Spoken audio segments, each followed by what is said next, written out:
Hello, you are watching the MMA Fight Universe channel. Subscribe to the channel to follow all the important news of the fighting world. In today's weekly recap, we have Fedor Emelianenko wants to fight Mike Tyson, possible location of the fight between Elon Musk and Mark Zuckerberg, Dana White claims about Hasbullah's earnings with UFC and Nelt Boys, Demetrious Johnson versus Bradley Martyn, Scott Coker shuts down the rumors about selling Bellator, Jake Paul versus Clarissa Shields, Logan Paul versus Dylan Dennis, and KSI versus Tommy Fury. Terrible injury at one of the Russian MMA events and over $1.5 billion lawsuit against the UFC. Fedor Emelianenko has devised a plan for the undercard of the Fury versus Ngannou fight. In a recent revelation on the MMA Hour, Emelianenko surprisingly unveiled his intentions. He expressed his desire to engage in a boxing match against Mike Tyson. Fortunately, this move doesn't indicate a return to MMA. Instead, the 47-year-old former Pride champion harbors unfulfilled ambitions in the realm of combat sports, despite retiring in February after a second TKO defeat against Bellator heavyweight champion Ryan Bader. Like many veterans of the cage, Emelianenko is drawn to the idea of challenging himself within the boxing ring. MMA is done, 100%. I'm not going back to MMA. I want to try myself in boxing. I think that's going to be interesting. After the last fight with Bader, I took a break. I started lifting weights a little bit, got some muscles back so my injuries are going away, so my shoulder feels better a little bit, and I started boxing, so I feel pretty good and pretty confident in boxing. We watched the fight on TV of Roy Jones Jr. versus Mike Tyson. Mike Tyson would be an interesting fight, Emelianenko said. Adding that a bout with Tyson on the Ngannou versus Fury card would be awesome. He has a big name, he's a legend. It would be interesting because you can see a lot of his videos on YouTube and all over the place. He's still in good shape. He still works pads. He still has that same power. Even though fans would love to see this dream fight, in reality there is almost no chance that it will ever happen. It's challenging to pinpoint a time when this matchup would have been logical for them.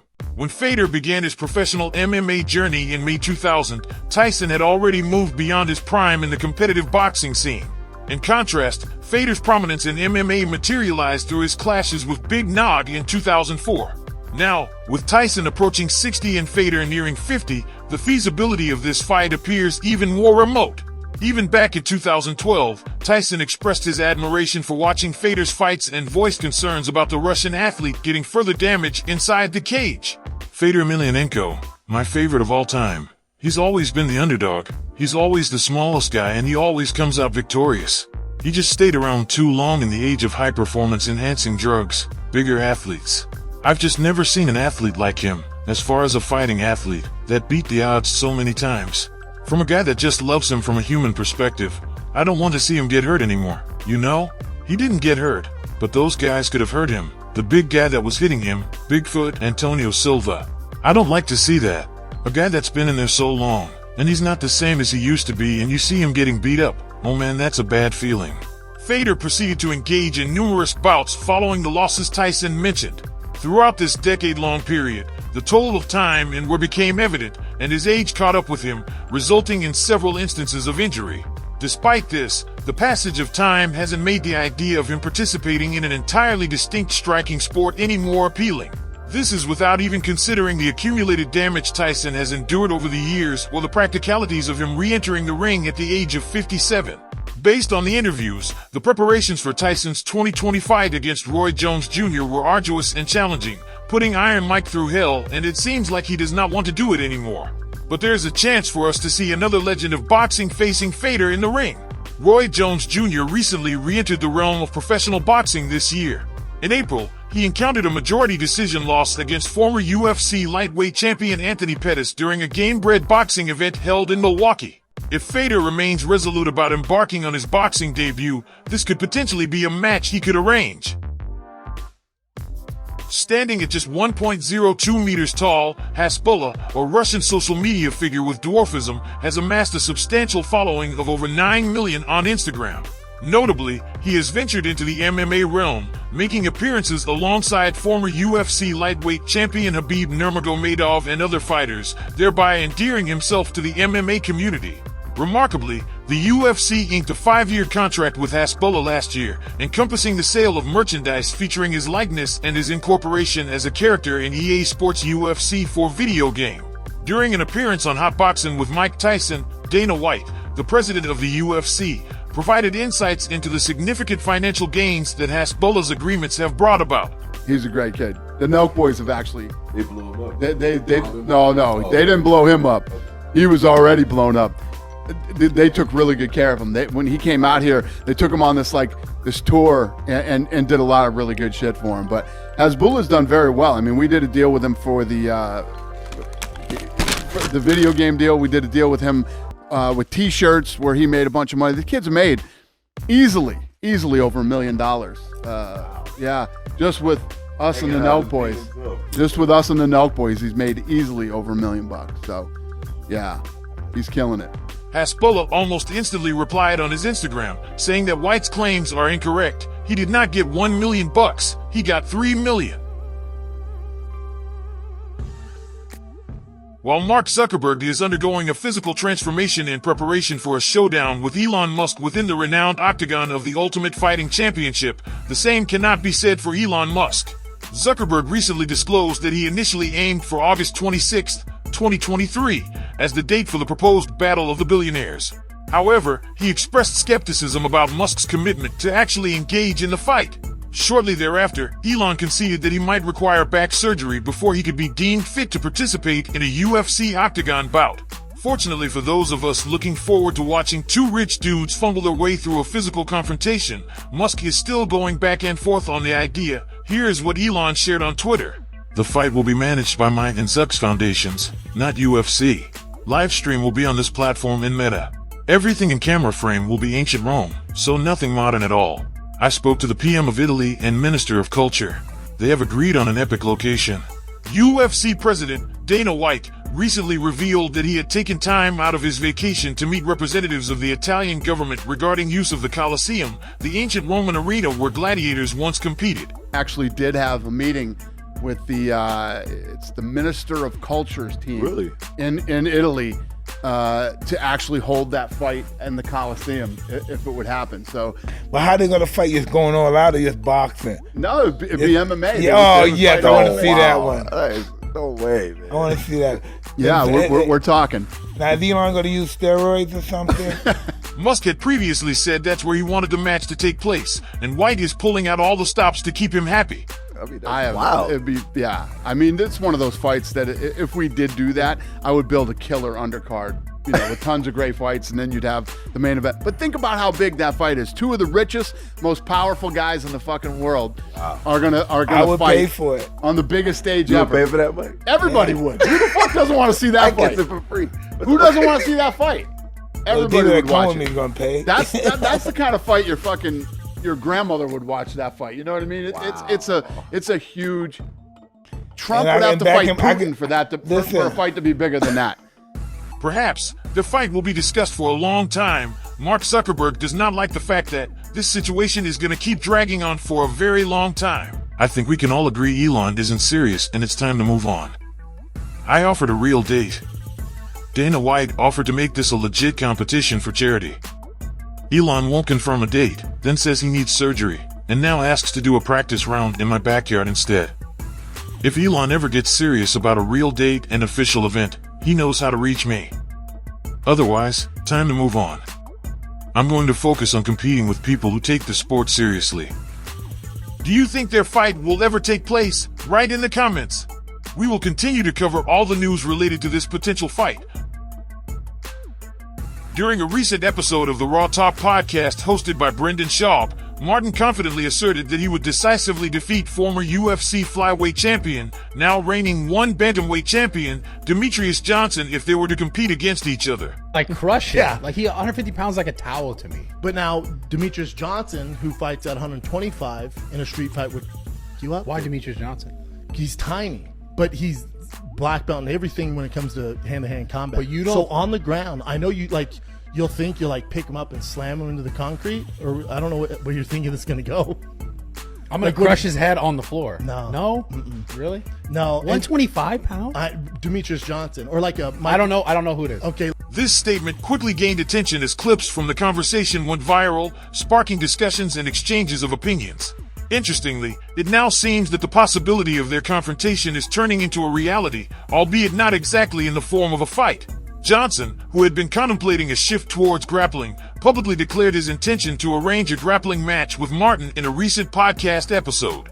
It's funny, It's he's 265. He's a bodybuilder, so obviously he's got the weight advantage. But at the end of the day, that's the beautiful thing about grappling. It's not about weight; it's about technique. And we're gonna try to grapple. I told Brendan Schaub that I want to make it happen. I'm busy doing other things right now, but when I get back from all my vacation, I'm gonna fly down to Calabasas and we're gonna roll, man. I'm gonna roll him up. The question remains uncertain about when, or even if, we will witness the resolution to whether a world-class bodybuilder can overpower the greatest flyweight MMA fighter in history solely through sheer strength and power. At present, there hasn't been any official confirmation from either of the two individuals involved. Nonetheless, it's hopeful that we might eventually witness some form of exhibition that showcases the eccentric and intriguing blend of a circus-like sideshow with its inherent peculiarity. In a recent conversation with SiriusXM's Jimmy Smith, Scott Coker delved into Bellator's future plans. The direct question arose about whether the rumored notion of the 300th event being their last holds any truth. However, Coker swiftly dispelled any concerns by confirming that not only are they moving ahead with their October event, but they're also actively strategizing for 2024 and beyond. He reassured, "No, listen, we're going to keep doing more fights." When addressing Bellator's trajectory post the 300th event, regarding a projection made by John S. Nash, Coker offered a lighthearted response, stating, "John is incorrect in his projection, but listen, I'll give him an A for effort. There's a lot of rumors out there. Let's see what happens, but in the meantime, we're going to keep promoting fights." Coker went on to affirm the ongoing momentum of Bellator, revealing, "We're already planning 301 right now. We've already got 302 kind of planned out. We're looking forward to next year. I think it's going to be another big year for Bellator. So tell John, I think he's incorrect, and I think we're going to keep doing fights this year."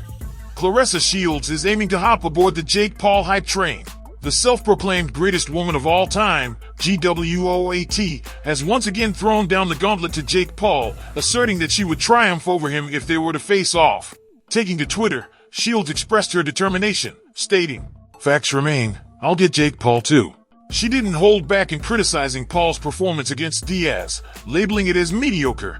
The rivalry between Shields and Paul has been ongoing for at least 2 years, and I don't think it will end soon.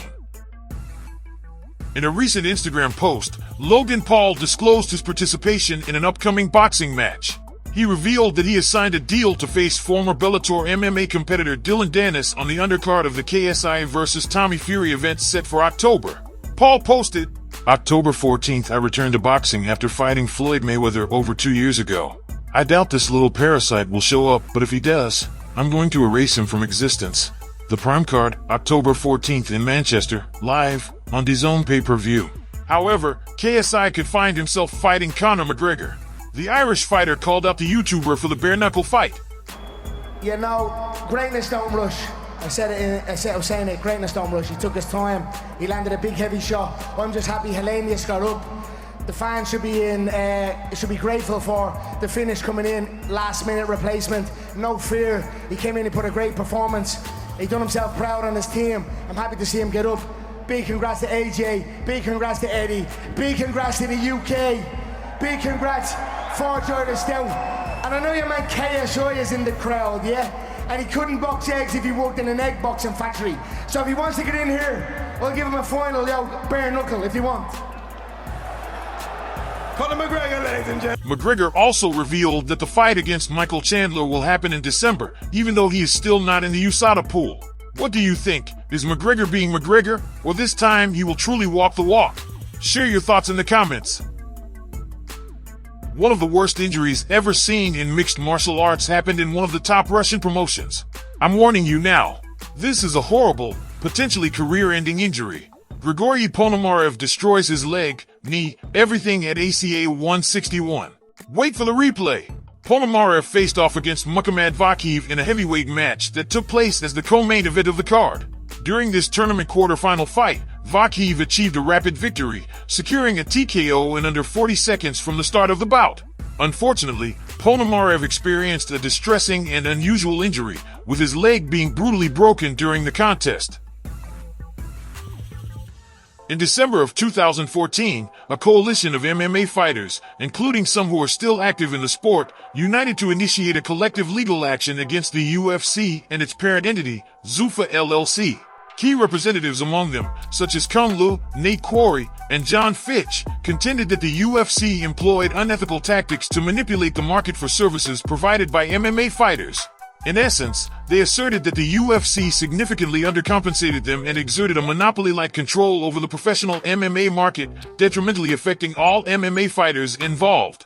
This assemblage of fighters aims to stand for approximately 1,200 other current and former UFC fighters.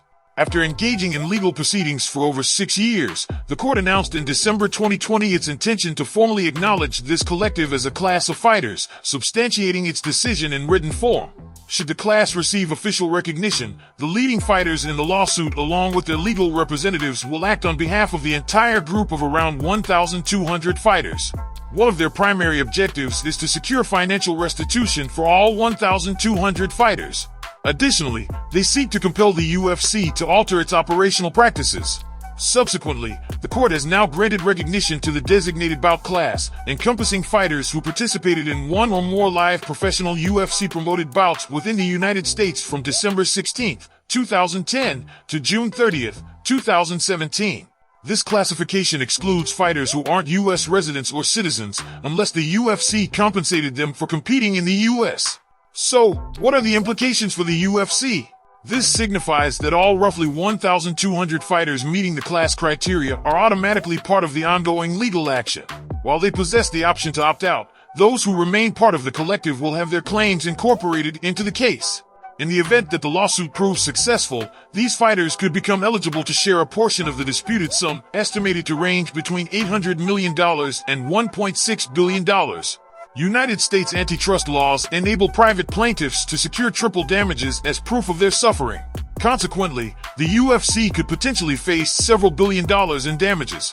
Should this lawsuit achieve its intended outcome, it holds the potential to revolutionize the landscape of professional MMA, likely benefiting enthusiasts of the sport, albeit at the expense of the UFC. Vicente Luque defeated RDA by unanimous decision, and in the co-main event, Cub Swanson also won his fight by unanimous decision. Anthony Joshua knocked out Robert Helenius in the 7th round. The vicious knockout sets up the blockbuster fight against Deontay Wilder. That was it for this week. Thank you for watching us. Hit the like button and subscribe if you're new here. See you later.